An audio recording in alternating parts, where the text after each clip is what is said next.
Alrighty, we are back, friends, with your favorite podcast show of the week. It is Location Weekly. It's episode number 547, and we are recording live on Tuesday, December the 14th. Brianna, how's things in the Big Apple? It's good. It's like we're in the full-on Christmas time and rush and hiding gifts and trying to do some fun holiday stuff here in New York, which is exciting. Haven't ever done that before, honestly. So, this past weekend we were able to hit up Rockefeller Center and take the kids to Central Park and just kind of walk around and see a little bit of the New York Christmas feeling. So that was nice. But yeah, it's just like the rush to close out the year from a business perspective. And I am ready for some downtime. But how about you? Yeah, it's starting to kind of feel a little bit like Christmas. It's kind of, it's the weather's been a little bit weird here. It's been quite mild, up and down. We've had, a couple of days where it snowed and then like it's completely all gone. Like Saturday was 18 degrees Celsius, so like 64 here on Saturday, like ridiculous, right, for this time of year. We're still, and I think it's going to be like that again on Thursday. So like it's kind of like so up and down right now. It's hard to, like for me, Christmas is still like I grew up, there was snow on the ground. By now it stayed, it never went away. It kept building and building, and that's Christmas, right? It was always white. But nowadays, like you can't even count on a white Christmas. So, anyways, but it's going all right. It's been a busy few days, but Yeah, all good. I hear you. Yeah, so as per usual, we have a good show, for stories that we want to walk you through, a couple of interesting deals in the industry, some new ways to get kids engaged, let's say, or young ladies engaged. Brianna will talk to us about that. And yeah, let's just jump into it. Yeah, so we'll start it with a story from longtime friends of the LBMA and some personal friends that I know over there too. Skyhook has signed a partnership deal with Sigfox. So Sigfox is more of an IoT application, and they do a lot of support for supply chain, global supply chain, logistics applications.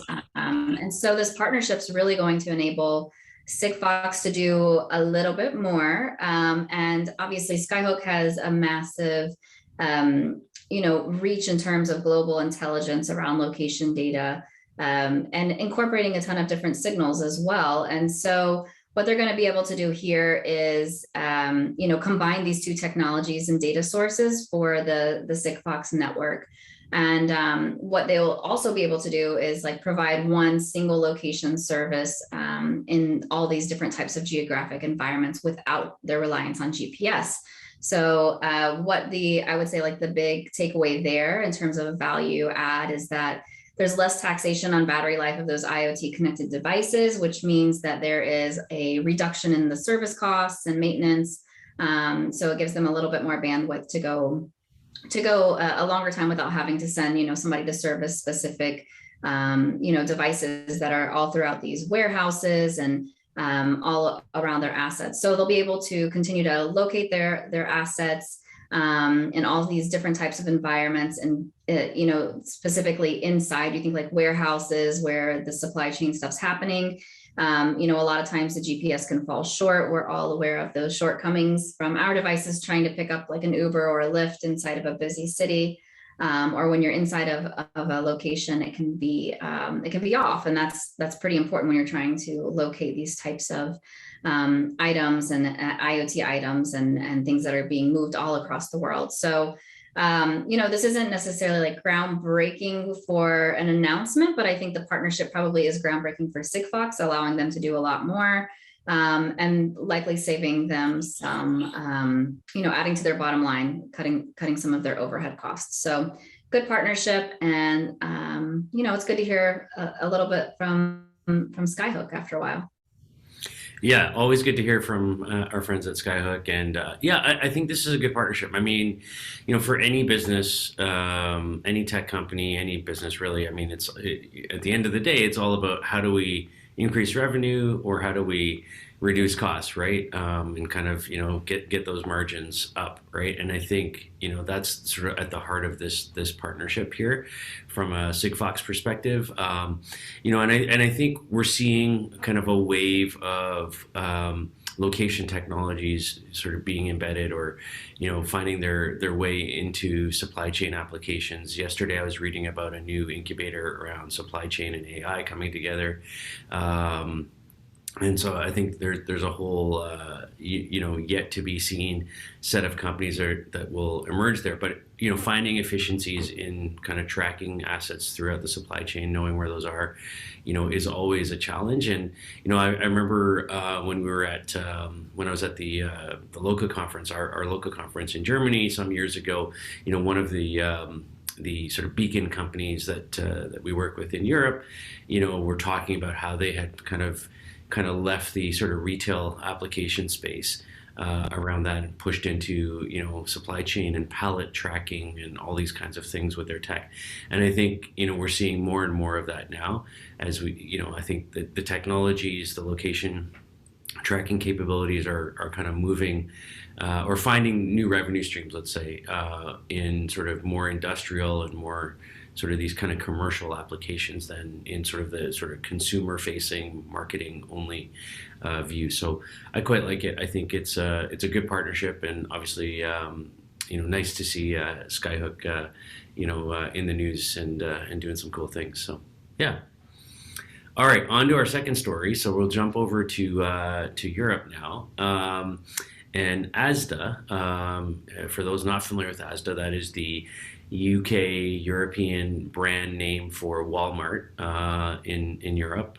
And so they have announced a partnership with GoodMaps. And this is about using the GoodMaps technology through the Asda application to through their smartphone app, that is, to assist those who are visually impaired navigate their stores.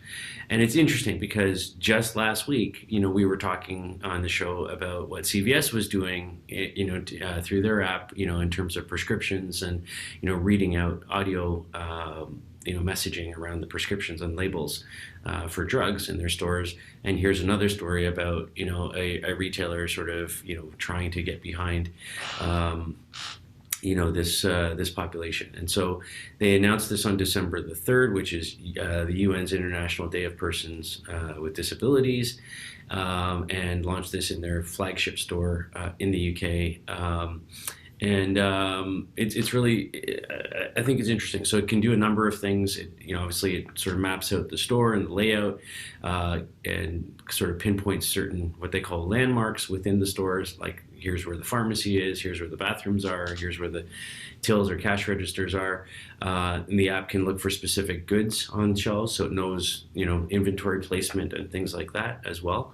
So I think there's a lot of cool capability here, and I think being able to call things out or help people navigate within these environments in any way that you can, whether it's what CVS was doing last week with prescription labels, or what they're doing here just in terms of helping people navigate and walk around and get to the parts of the store that they need to get to, I think makes a ton of sense. And GoodMaps has been at this for a while, right? In terms of building this type of enhanced retail experience and helping shoppers on a number of different levels. But I really like that we're seeing this sort of consistent trend, to be inclusive and diverse in how we're approaching, the shopper, and making things accessible. So what are your thoughts?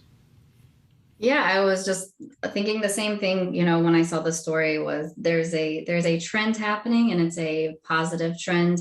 Not a lot more to add, in terms of like the technology, but it's great to see these applications again and again, as we continue to do the show and meet and share these items like week over week that are really addressing, the needs of many consumers. So I love it.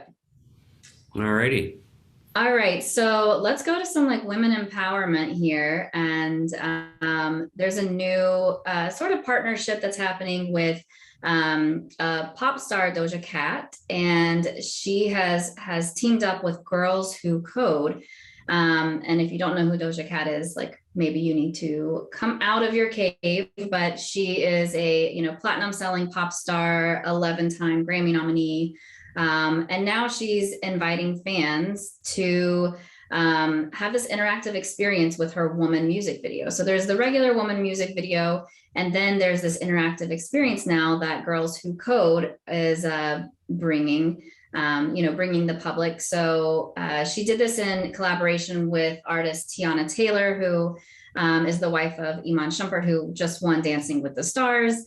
But there's lots of fun things that they're encouraging these girls to do. You can do write code to change Doja Cat's nail color. You can like wink, make her wink. You can change the sky from day to night, all these different things. And obviously you can also unlock, different things like it's Easter eggs, like using basic coding language. And then of course you can share the results, which is always great. I'm a big, big fan of being able to actually share what you're doing and what your campaign is about. But the interactive video version, if you want to look it up, is called Doja Code. That's Doja Code.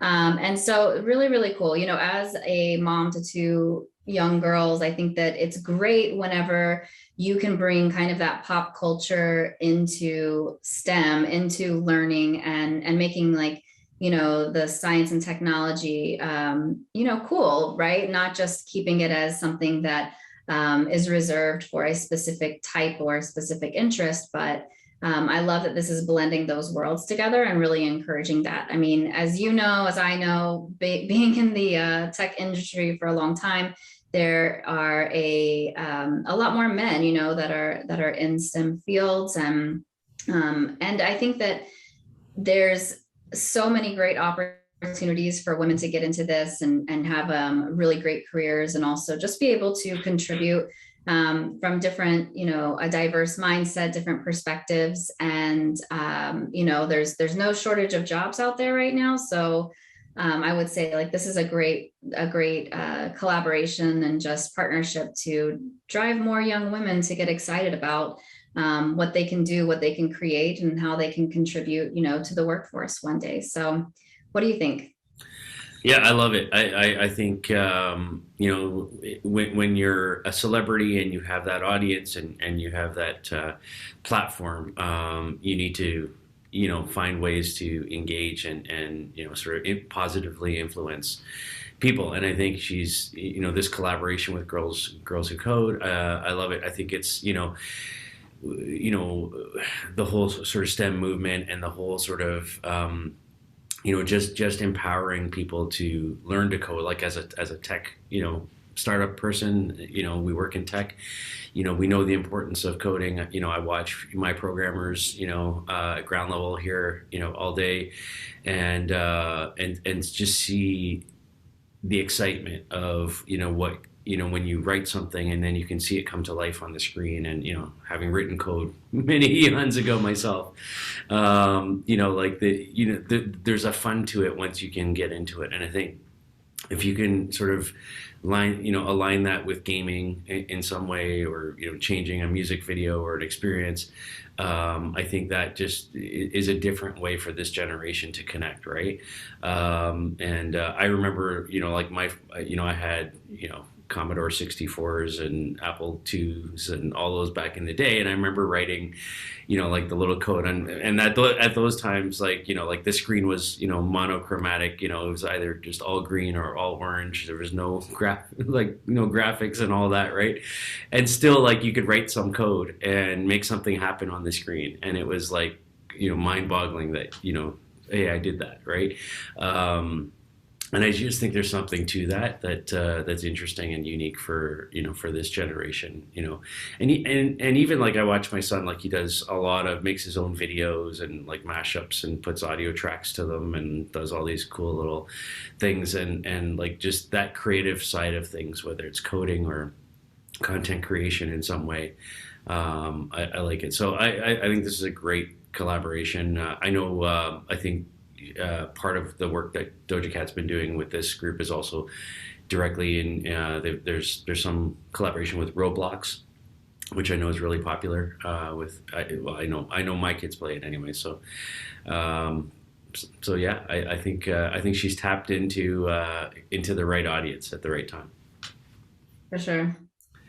All right, final story now. So we'll come back to Amazon here in the U.S. is going all in for Christmas, and they've announced what they're calling the world's first smart holiday window. So I don't know about you, but here in Toronto, for example, in the main shopping district downtown, Yonge and Dundas, the Hudson's Bay Company, which has been around forever, has their sort of historic holiday Christmas window displays. And I know many big retail department stores do this around the world every year, and they have like the animations and the little trains driving around tracks and all kinds of things like that. So Amazon's launched their own what they're calling the first smart holiday window. It's called Alexa in a Pear Tree.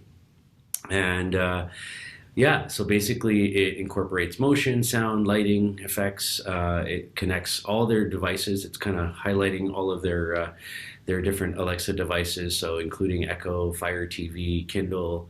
It asks visitors to turn on holiday. You can sort of use your voice to turn on the holiday smart lights. You can call Santa. You can play seasonal music, and do a number of different things. So this is happening in New York's Soho neighborhood, and it ran only from December 4th to 12th. So unfortunately, you may have missed that already, but hopefully some people saw it and had a good experience with it. I think it's and they did announce that this will be an annual thing that they will be doing now. So I think it's interesting. It's kind of I don't know if it's the most effective, but it's certainly an interesting sort of marketing ploy to kind of here's how all of our devices can be used and tied together in one environment. And they did sort of highlight in the announcement around this that at home there are a number of holiday skills that they've tapped into. So you can ask Alexa to open the holiday Yule log, which will play the sound of a popping log and things like that. There's 12 unique routines that have been tied together in this, and a number of in-home applications as well. So I do like that they're sort of that in-home piece. So, if you can't if you weren't there in Soho and you didn't get to experience the holiday window, you can still experience, the Alexa Christmas skills at home. What are your thoughts? Yeah, I like the skills at home idea. As far as bringing this into a retail location, I think it could be a little confusing with, having like multiple commands, multiple people trying to interact. I mean, it gets confusing in my household with only 4 people here and 3 different devices, in terms of like which one you're telling to stop, which one you're asking a question to, and who is going to win, like the streaming wars of music choice. So I'm not sure about that, but what I think is likely the motivating factor here is probably Amazon is getting a ton of data across these devices. So as they span this across multiple retailers, I am just imagining the plethora of data that they're having in terms of how many shoppers are there, like what's trending, because it's always listening. So what are they gathering, and how can they apply that to their online Amazon store, as well as, just potentially for other rollouts and technology building that they're doing. So that to me is probably the motivating factor, and the big interest in trying to get into those window displays, and very little to actually do with consumer experience, because I think it might be a little bit more confusing. I mean, we see these types of interactive displays all the time, right? Where you've got, like push a button to see somebody do something, or choose this on a touch screen. So there's all these different options, and I'm not sure how relevant or used this would potentially be, but Yeah. that's all. Alrighty. Well, that's our show for this week. 4 stories there. Hopefully, all of this is getting you into the holiday spirit as we approach the season. And yeah, thank you for listening and watching, everybody. You've been tuned into episode number 547 of Location Weekly. Thank you. We'll be back next week with another show. Please reach out if you have story ideas or want to highlight something here. We're always looking for good news and interesting things. So let us know. And have a great week. Take care. Bye. Bye.